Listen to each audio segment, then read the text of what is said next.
Oke, jadi banyak sekali sobat kita ini yang mengeluh karena videonya sepi. Padahal itu adalah hal yang wajar bagi seorang YouTuber pemula. Sepi itu sudah menjadi sahabat sejati ya. Bukan hanya kalian, saya pun juga mengalami seperti itu. Termasuk channel ini dulunya juga sepi dan bahkan sangat sepi. Namun, karena saya sudah terbiasa di banyak channel saya itu sepi, jadi saya ya biasa saja. Nah, bagi YouTuber pemula tidak perlu risau dan bimbang, karena itu adalah hal yang wajar sebagai sebuah proses. Kalau mungkin kalian baru bergabung di channel ini, mungkin kalian bisa menonton video saya yang ini, tapi nanti, ya, jangan sekarang. Karena ada kaitan yang akan saya jelaskan lebih detail. Ya, nanti setelah ini baru kalian boleh nonton. Nah, di dalam video itu sudah saya jelaskan secara gamblang mengapa video kita sepi. Mengapa para YouTuber pemula itu views-nya sepi. Kalaupun ada yang rame itu ya 1-2. Menurut saya itu karena hoki. Kenapa saya bilang hoki? Karena pada umumnya harusnya dan sudah semestinya channel YouTube itu kalau awal-awal ya memang harusnya sepi. Apalagi video kita baru 1-2 atau mungkin di bawah 10.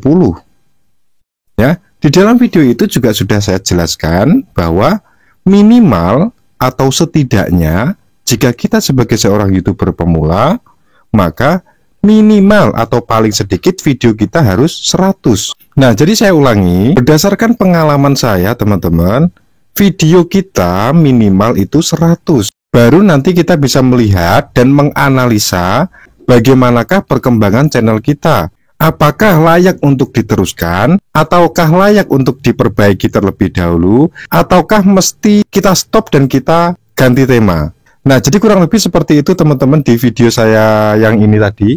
Tapi lebih detailnya nanti kalian tonton aja ya. Tapi nanti di sini akan coba saya terangkan lanjutannya. Jadi mohon disimak baik-baik ya.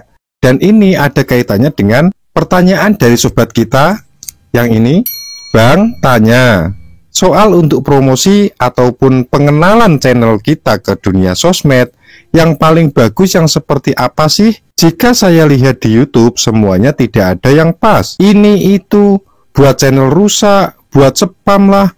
Terus bagaimana agar channel kita dikenal orang? Mohon dijawab. Terima kasih. Baik, ini coba akan saya jelaskan ya Bunda ya, berdasarkan pengalaman saya. Mungkin buat kalian yang sudah mengikuti channel ini dari awal, harusnya sudah bisa menilai bahwa apa yang saya sharingkan ini adalah murni dari pengalaman saya pribadi teman-teman. Jadi kemarin juga ada yang komen, subscriber baru puluhan udah ngajarin orang. Dan juga sudah saya jawab ya. Jadi intinya saya di sini hanya sharing berdasarkan pengalaman teman-teman. Memang subscribernya masih sedikit, namun itu di channel ini ya. Namun di channel yang lain tentu kalian nggak akan tahu karena memang tidak saya publikasikan. Mungkin suatu hari nanti akan saya beritahukan kepada kalian. Jadi tunggu aja tanggal mainnya gitu aja ya. Untuk sementara ini kita akan jawab dulu pertanyaan dari sobat kita yang tadi. Oke. Jadi setelah saya mengunjungi channelnya dia, ternyata channelnya itu tentang mainan anak-anak teman-teman. Nah, sobat kita ini bertanya tentang promosi channel. Menurut dia merasa bahwa channelnya itu sepi. Kemudian dia menanyakan bagaimana promosi konten di sosmed agar channelnya itu bisa segera dikenal oleh khalayak umum yang lebih luas. Nah, terkait hal ini teman-teman, terus terang, hingga saat video ini dibuat dan berdasarkan pengalaman saya sejauh ini belum pernah membagikan atau nge-share video saya ke media sosial lainnya melalui link. Dalam arti begini, biasanya kalau kita sebar di WA kan kita copy linknya, kemudian kita pastekan di kolom penulisan pesan, kan begitu. Sejauh ini saya tidak pernah melakukannya teman-teman, karena kalau kita melihat di analitik video, kalian bisa lihat di layar ya. Kalau kita melihat di bagian analitik di channel kita di sini, nah di bagian konten ini kita bisa mendapatkan informasi bagaimana para penonton kita itu menemukan video kita. Nah, kalau kita lihat di sini ya, di sini ada fitur jelajah. Jadi channel ini, channel bahas YouTube ini, rata-rata penontonnya itu menemukan dari fitur jelajah. Fitur jelajah itu biasanya bisa ditemukan melalui pencarian di dalam browser, bisa Google Chrome, Firefox, dan browser bawaan HP.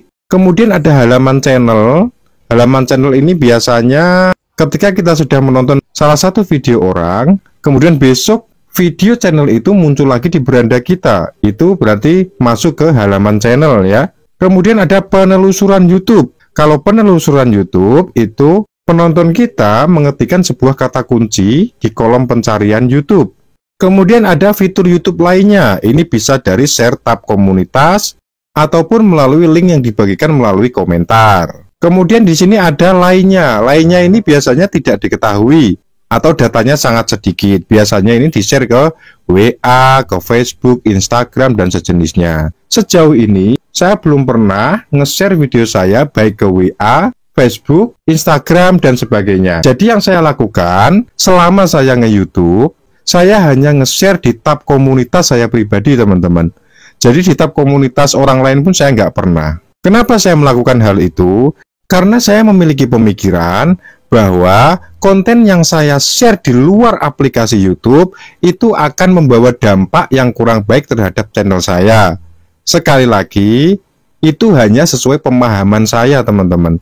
Jadi secara bahasa sederhananya, menurut pemahaman saya, YouTube itu tidak senang atau tidak suka kalau para kreatornya atau penontonnya itu berpindah tempat. Artinya, YouTube itu lebih suka penonton yang dia itu menghabiskan waktunya di YouTube, bukan untuk menghabiskan waktunya di platform media sosial yang lain.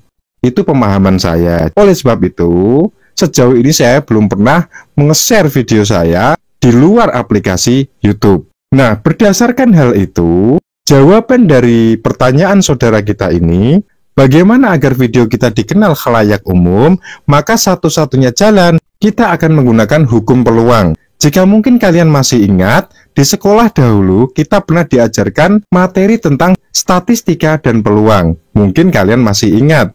Nah, kita akan mengambil hukum peluang dari video yang kita unggah. Artinya, sama halnya dengan kita diberikan peluru untuk menembakkan ke satu titik sasaran, maka semakin banyak peluru yang kita miliki, maka kemungkinan untuk bisa tepat sasaran itu akan lebih banyak. Maksudnya bagaimana? Jadi semakin kita memiliki banyak video, maka semakin besar peluang channel kita untuk direkomendasikan oleh YouTube. Menurut saya begitu, teman-teman ya. Ya, mudah-mudahan menjawab. Jadi saya ulangi, bagaimana agar channel kita dikenal khalayak umum? Menurut saya, satu-satunya jalan yaitu memperbanyak konten kita atau memperbanyak video kita. Karena saya meyakini bahwa semakin banyak video yang kita upload, maka semakin besar pula kemungkinan video kita akan tampil di penelusuran YouTube.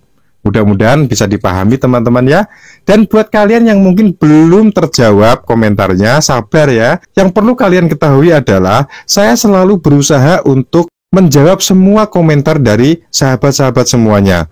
Namun tentu akan saya pilih sesuai dengan materi yang terkait ya. Jadi mudah-mudahan bisa dipahami, tapi yang jelas saya selalu berusaha untuk membalas semuanya, baik melalui video maupun melalui teks. Yang jelas, pesan saya untuk YouTuber pemula, tetap konsisten upload video, jangan menyerah, dan yang paling saya ingatkan kepada kalian semuanya, jangan lupa berdoa. Karena saya meyakini bahwa doa itu bisa mengubah sesuatu yang tidak mungkin bisa menjadi mungkin.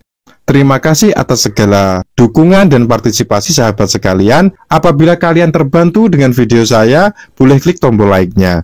Namun apabila kalian malah terganggu dan membuat Anda tidak nyaman, saya pribadi memohon maaf. Dan apabila tidak keberatan, kalian juga boleh klik tombol subscribe-nya. Terima kasih, sampai jumpa.